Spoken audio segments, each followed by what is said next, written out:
Here we go.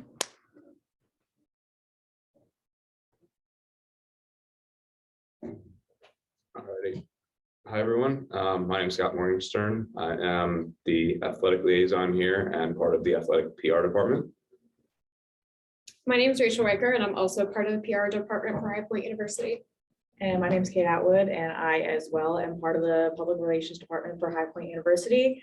I would like to thank you all for coming to our interview and expressing any questions that you have. We'd also like to preface this conference by expressing our sincere condolences to the family and friends of the individual who had passed away to the COVID outbreak on our campus. So at this time, we'd like to open up the floor to any questions that you may have.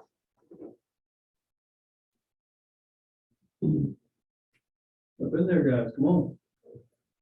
I wanted to ask how the school initially went about handling this situation and your plans for handling the situation going forward in terms of this situation and making sure that situations like this are prevented in the future. Absolutely. So one of the ways that we started, as soon as we started getting the information from Guilford County about the details of the Omicron situation, we focused on protecting the individuals who tested positive. We also have made the decision that they will not return to classes until they receive a negative test and sent them into quarantine where they are receiving meals 3 times a day and also monitoring the situation. We've also decided to reinstate a lot of COVID policies that we added in the fall of 2020 when we were back into full in-person courses. And we're also starting to do with the contact tracing that we are currently doing to make sure that anyone who was exposed to individuals who had tested positive are also going into quarantine going forward. And we're also developing our program for the virtual classes, and we've worked very closely with the professors to make sure that students who are in quarantine or tested positive, they are able to still be able to attend classes if they can, but we've also encouraged those who are too sick to attend classes to focus on recovering and getting better. And we're going to work very closely with them to make sure that they are able to return to classes in a timely manner once they're feeling better to do so. But we take this situation very seriously, and we're willing to work with the students and making sure that everybody is as safe and comfortable as possible in this situation. Great. Thank you so much. Anyone else? Come on, we need more questions. You guys supposed to all have 2 or 3 questions at least. Why did you guys wait 3 days to start the contact tracing? So we waited 3 days, primarily because we are getting our connections in order. As soon as we found out that 3 individuals had tested positive for COVID, we had contacted them to disclose any and all connections that they had within the week. So most of our time was waiting on getting that data in order to contact the proper people. But it was primarily just making sure that all of our bases were covered. And so we weren't exciting a panic that didn't need to be. COVID is a situation, we're constantly working with the CDC and making sure that all of these situations are being addressed. And with COVID, this has always been uncharted territory, especially with the new variants, and figuring out what the symptoms are, because for the most part, they've had very similar or different situations. So we're definitely trying to make sure that we are portraying information that is accurate and correct. And so it was not an intentional matter. We just wanted to make sure that all of our bases were covered in this situation. Because some have speculated that this was due to the delay in the situation that we're currently seeing was due to the arena grand opening. Do y'all have a comment on that? Sure. So this did not have anything to do with the arena opening.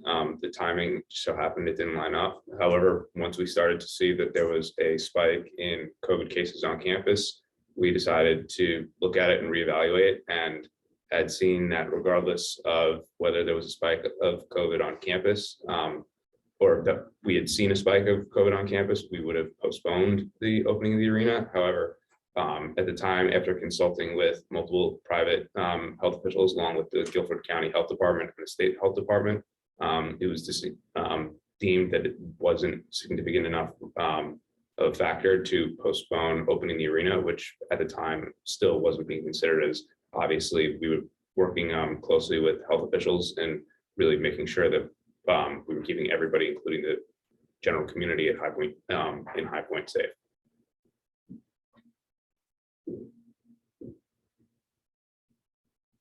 What actions are being planned to be made in reference to the unfortunate individual who passed away due to COVID-related issues? What responsibility do you guys feel like you have for that, and how will you guys act in the future?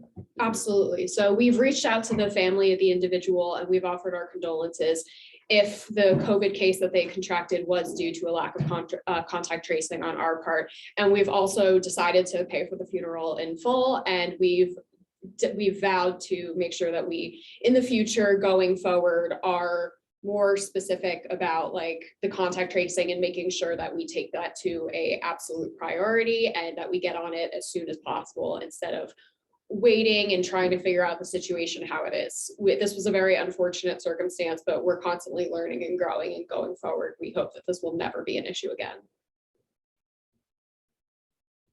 Going forward, I wanted to know what your plan was on balancing transparency and communication with the public and ensuring that the school is viewed with positive PR in mind and with a positive light, because it can't be denied that part of your job is making sure that the school is viewed in a positive light. But how do you strike a balance between transparency with your shareholders and making sure that the school is presented positively?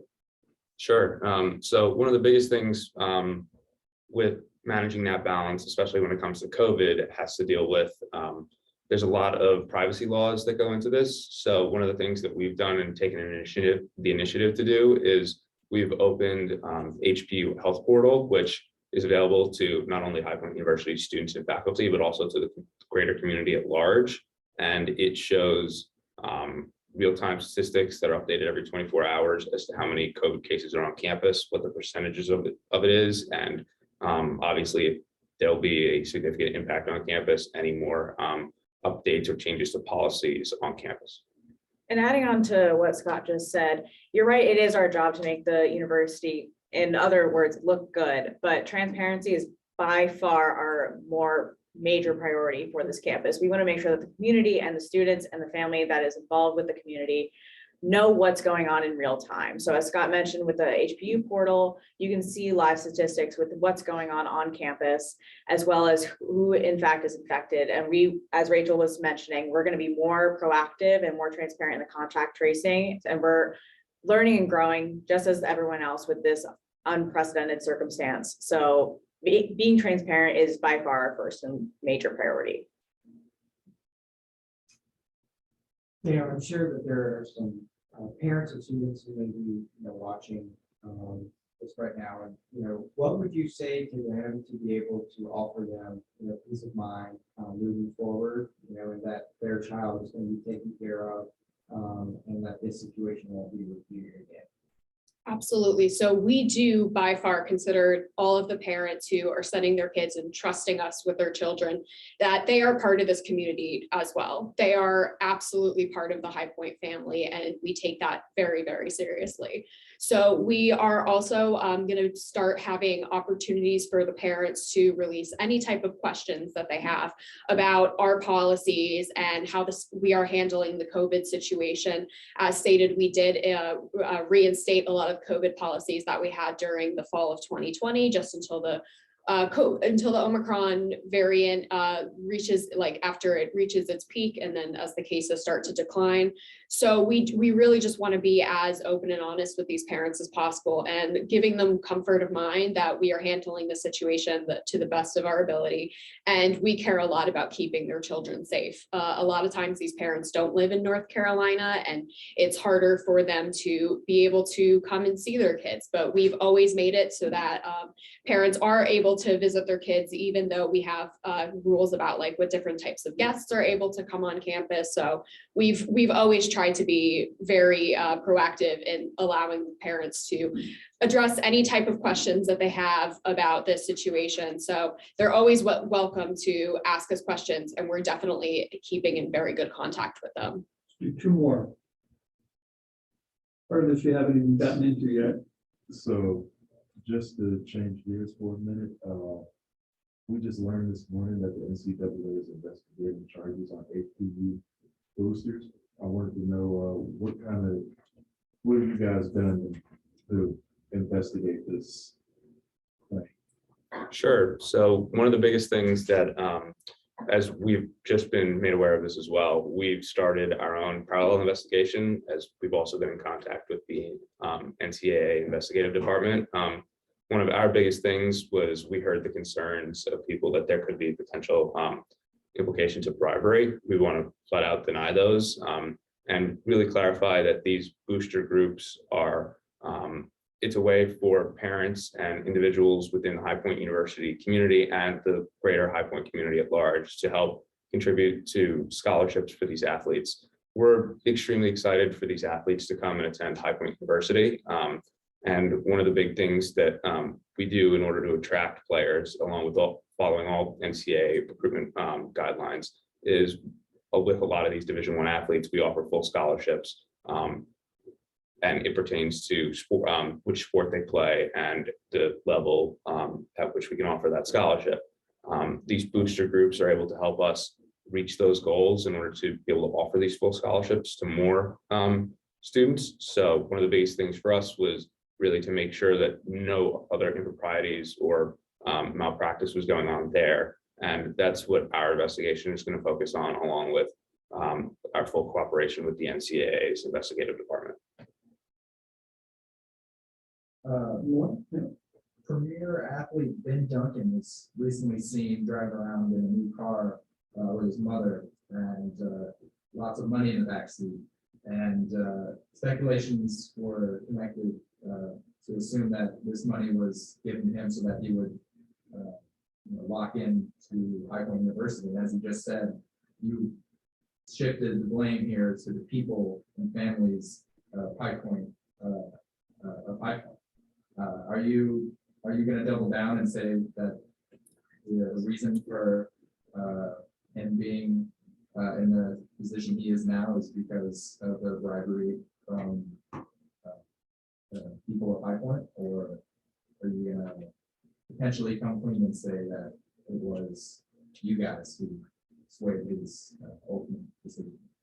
So I believe what my colleague had meant by we're not saying that we are blaming in any way any other individuals. The boosters are part of our family and part of our organization. So we do take full responsibility for any wrongdoings that were concluded, but we are conducting a parallel investigation, and we also heard the rumors about the car as well. So according to our investigation thus far, the money that was going towards Duncan was a full ride academic scholarship, which is where that $50,000 had come from. And after a phone call with the family, we had discovered that the extra money that had saved up to put towards college, he rewarded his mother as a present and bought her a new car.